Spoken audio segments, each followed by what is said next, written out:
সুনিতা, আমার জন্য তাড়াতাড়ি করে সন্ধ্যা ৬টার একটা ফ্লাইট বুক করো। এক্ষুনি করছি ম্যাম, তাড়াতাড়ি করো।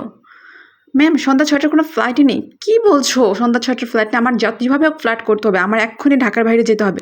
ম্যাম, আপনি চাইলে আপনার জন্য আমি একটা ফ্লাইট করতে পারি। তুমি এক্ষুনি ফোন করে আসছি। ঠিক আছে, যাও।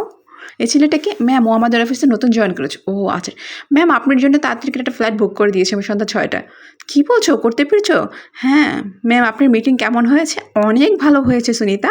সব ক্লায়েন্ট পৌঁছানোর আগে আমি পৌঁছে গেছি, আর সব কিছু হয়েছে ওই ছেলেটার জন্য। তুমি ওই ছেলেটার বেতন দ্বিগুণ করে দাও। ঠিক আছে ম্যাম।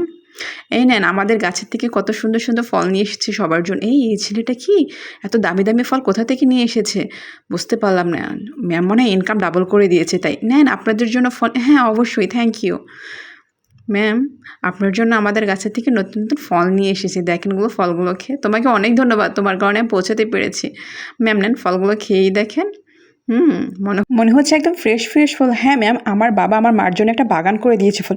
কী বলছো? বাগান করে দিয়েছে? মনে হচ্ছে তোমার বাবা তোমার মাকে অনেক ভালোবাসে। আচ্ছা, যাই হোক, তুমি মিস্টার রয়ের সাথে এই কন্ট্রাক্টটা রেডি করে ফেলো। তাড়াতাড়ি করে তার সাথে মিটিং করলে আমাদের অফিসের জন্য, আমাদের ব্যবসার জন্য অনেক লাভ হবে। ঠিক আছে ম্যাম, আমি একটা ফোন করে আসছি। ফোন আবার কাকে করতে যাচ্ছে? হ্যালো বাবা, আমাদের সাথে হচ্ছে এই ম্যানেজার পূজা ম্যাডাম আমাদের সাথে কন্ট্যাক্ট করতে চাচ্ছে। মানে রয়্যাল গ্রুপ ওদের এত বড় লোকের ছেলে?